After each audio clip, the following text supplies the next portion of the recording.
Can everybody see the presentation? Yep. All right, cool.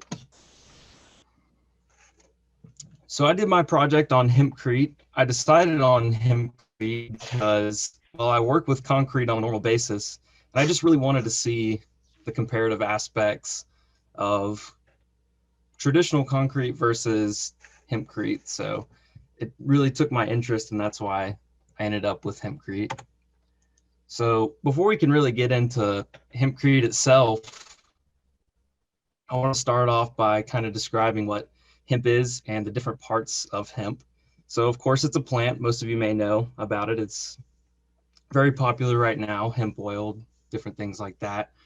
But the three different parts of hemp are the bast, which is the fiber, which you can make clothes out of, different textiles, things like that.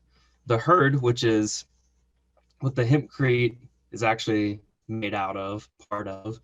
And then the seeds can be used for oils and different things like that.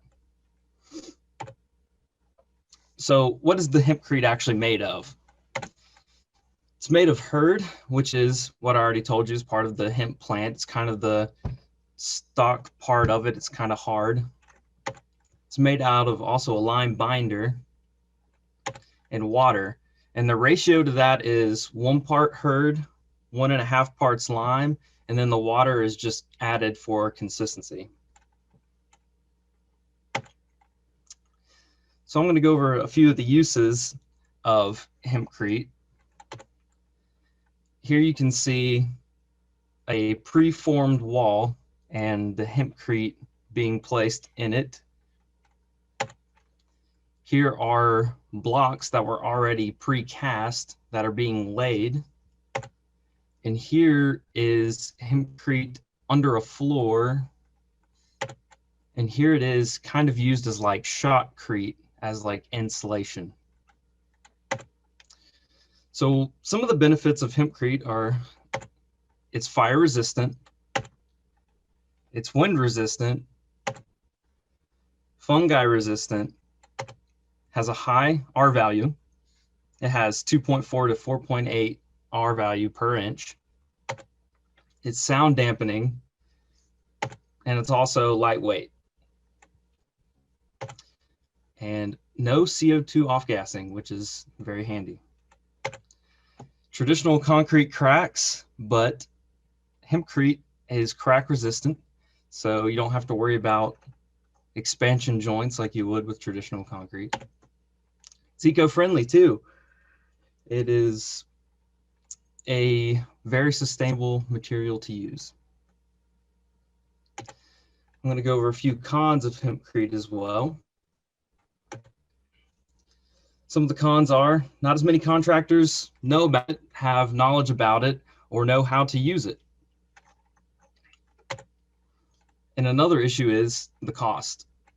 Compared to traditional building, it's about 8 to 12% more money, more dollars than traditional building.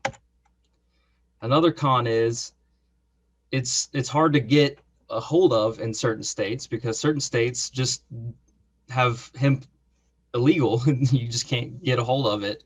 And that can cause certain issues depending on what state you're in. Here in North Carolina, it's much easier than some other places, but it's also just hard to get a hold of compared to traditional concrete and traditional insulations. So what is the cost of the product? Traditional building is about $120 per square foot, where the hemp is about $180 per square foot. So would I use the product? Yes, I think the product is awesome. I would use it definitely for insulation. I would use it as much as I could and as much as I can get a hold of it. If I can afford it, I would definitely use it. So yeah, that's pretty much it.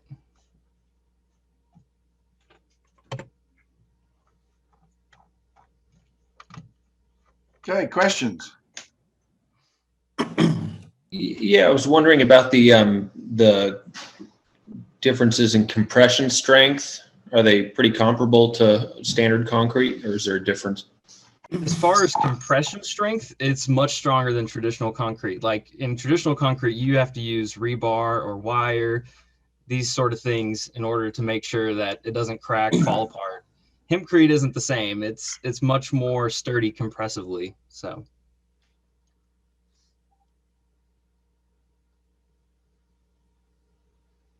Next. Any other questions? Don't know if you know it or not, but over at the college, we have some hempcrete there. It's over at the picnic shelter. We had a, and of course, those pictures didn't load up, did they? I don't think. Let me find it.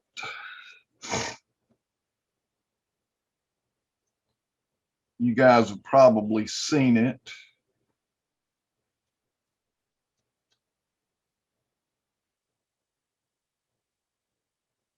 It is in where we do the masonry. It's these walls back here.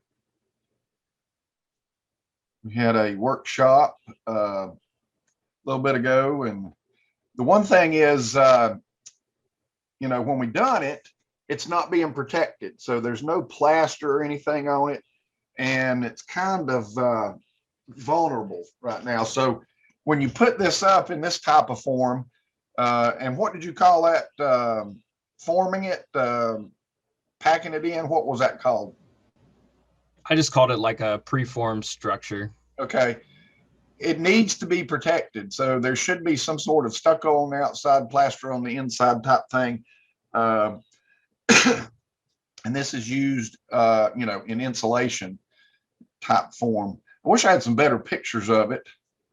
It's just the one thing that you can see is these lines in here where the form has been moved up. They've packed it in and then moved the form up. And so it's really cool to watch that. A couple of students that were in the program actually got to help with that, and that was pretty cool. I'm kind of worried about it because we were down there the other day and or yesterday, and it is really starting to degrade a little bit. I'm going to try to load this picture up real quick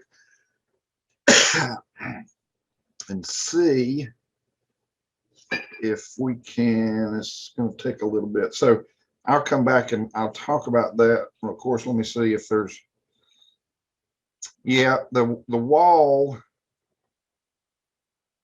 is, let me just try something right quick. I'm going to mute myself for just a minute.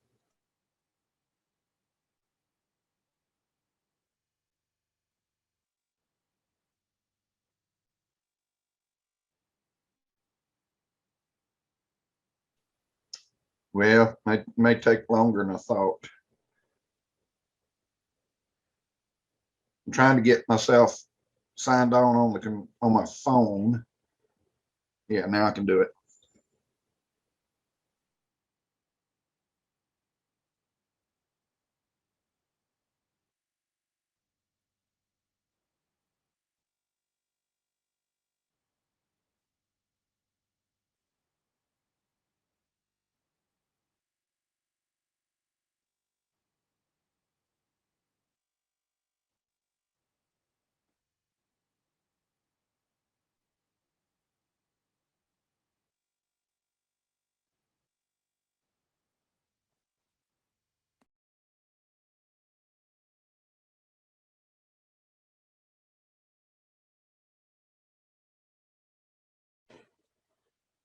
Let's see if I can share screen on my phone. Not for sure I can.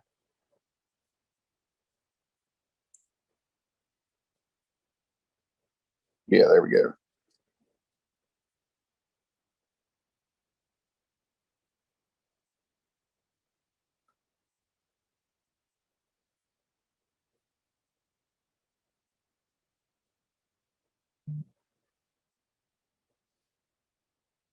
This is new.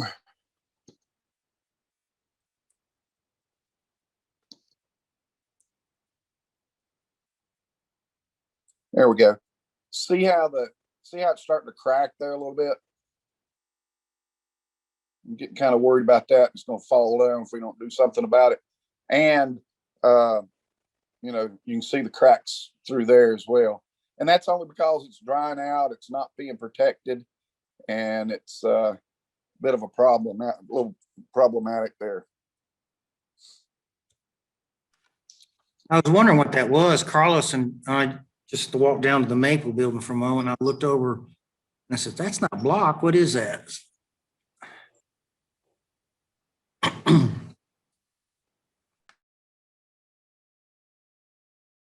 Yeah, that's the hempcrete that we did a couple of years ago. Any other questions for Seth?